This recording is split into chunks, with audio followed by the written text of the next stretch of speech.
What's happening, everybody? Welcome back. This is Forgo, and today we get to talk about my man Milton, aka Hyperion. And just like the rest of the Phoenix uniforms, it looks pretty freaking sick. He looks pretty amazing.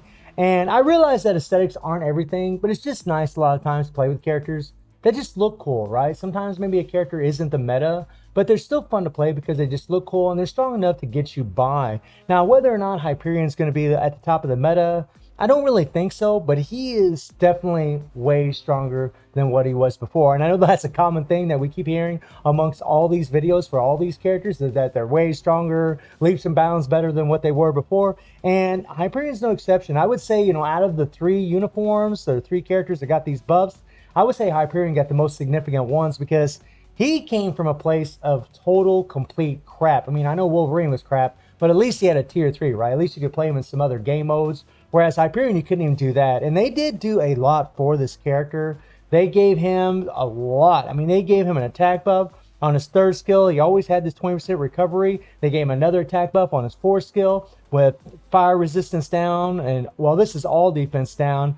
And then also he has immunity for 3 seconds, the attack buff by 30%, which is awesome. They gave the fire resist down on the fifth skill, so he's got all defense down on the 4. He's got fire resist down on the 5. He has now, but he still has the damage accumulation, and we'll talk a little bit more about that. And this does have a 3-second invincibility, so you got invincibility on one skill, you got immunity on another skill. They shorten the cooldowns on all these skills, which is awesome, especially the 5th and 4th skill. That is massive, and that really does help his damage a lot, and it also makes him a lot easier to play with the proc. The guy's actually very simple to play for the most part. I mean, he's got his, the 20% recovery heal from his third skill. He's got the 50% recovery max HP from his passive. That's just nuts. And his tier 3 also has an all defense down that goes up to 60%. And man, if you're using White Fox, and this guy does have the leadership tag, if you're using White Fox on regular world bosses, I mean, his all defense down, fire resist down is going to go up. He's going to do even more damage. So the damage bump that you're going to see from this uniform and regular world bosses is going to be very substantial. It's going to be freaking nuts. Oh, I've seen him against some world boss legends at tier 3, and he definitely does good, but he's definitely not top tier by any means. I hear that he's really good in PvP, and that wouldn't surprise me, especially considering his, his healing passives, the third skill with the 20% recovery heal, the penetration on the tier 2 passive. I mean, these are all PvP things, and they also gave him ignore iframe on his one skill. It's only on a 3-second cooldown. So having all those heals and the fact that he's got ignore iframe, I mean, it could make him very viable for PvP. I hear that he's really good there. I don't know. I mean, the truth is, I'm probably not going to be able to take this character to tier 3 because I know the Epic Quest is coming, and I'm kind of trying to reserve my resources because we all know that when it comes to Epic Quest, we have to use a lot of resources. So unfortunately, I'm going to have to back off. I would like to tier 3 this guy because I think he's awesome, and I do think he's worth tier 3. And I mean, I just wish they wouldn't give him ignore defense on his tier 3. That's just 40% ignore defense. I mean, really? It's just, I don't know. It's silly to me. And then his uniform effect gives him an increased fire damage by 25% and the guaranteed critical rate by 20%. So if you do run a rage on this guy, which I wouldn't recommend, I'd probably recommend a CTP of Judgment more than anything, then he's going to proc that CTP of Rage more often because he's going to have that guaranteed critical rate.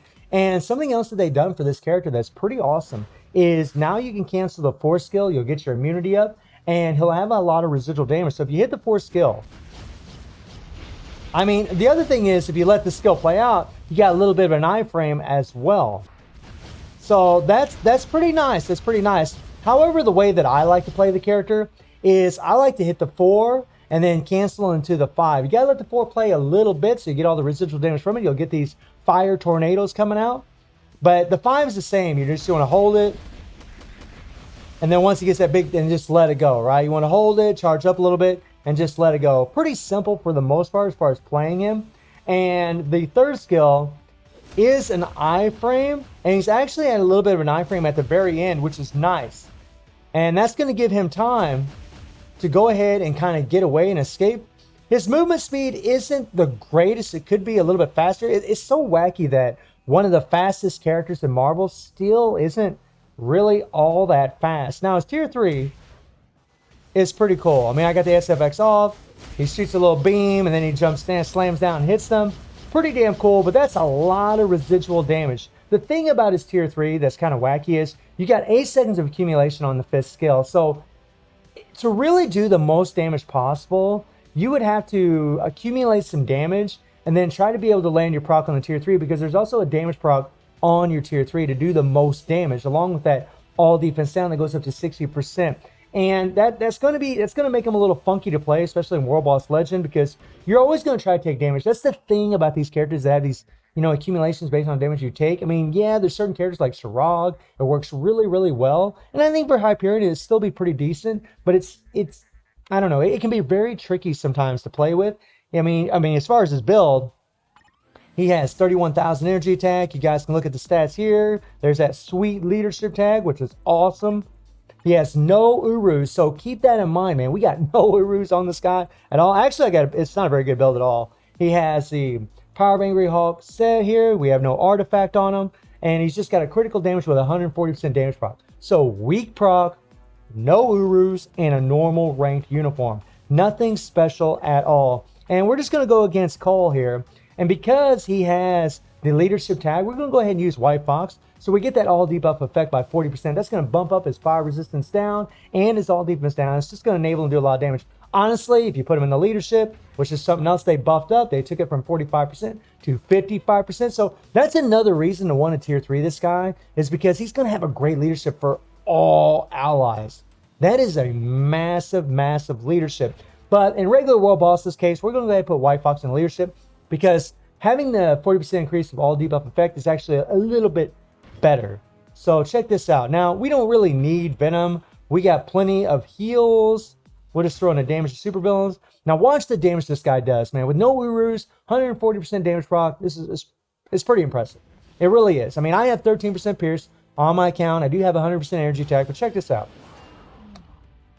Now, the thing about hitting the 4th skill first, like what I'm going to do, sometimes it will trigger the proc. So you got to be real careful of it, but it does happen.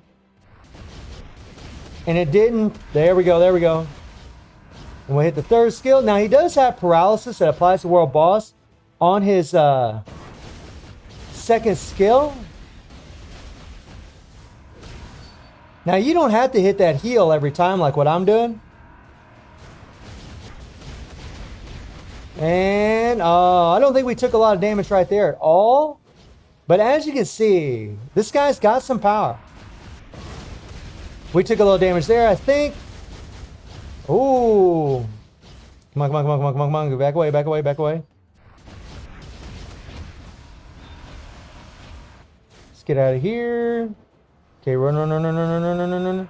But so far, the proc seems to stay where we want it. There we go. That was a nice burst of damage. We took some damage right there. That's kind of the thing, you know, when you play with these characters. It's not so difficult against someone like Cole, because Cole, I mean, you're in a small arena, and you can actually get in front of him quite easy.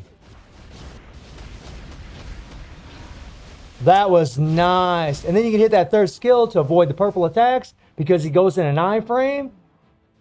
I mean, Hyperion is pretty awesome. I mean, he's got a lot of survivability because of his heals, from his passives, from the 3rd skill, from the immunity, the invincibility. I mean, he's got a lot going on. I just wish his movement speed was a little bit faster. There we go, there we go. I mean, he is plowing through this now. Now, I don't want to clear this thing.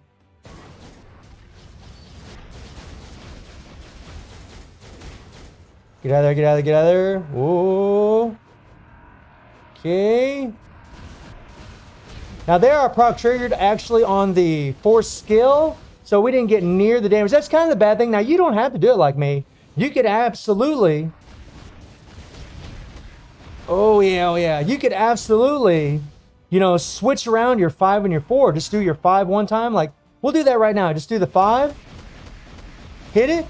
Hit the 3rd skill, get your recovery, and then go into the 4th skill. Right? And that's, I mean, that works really well too.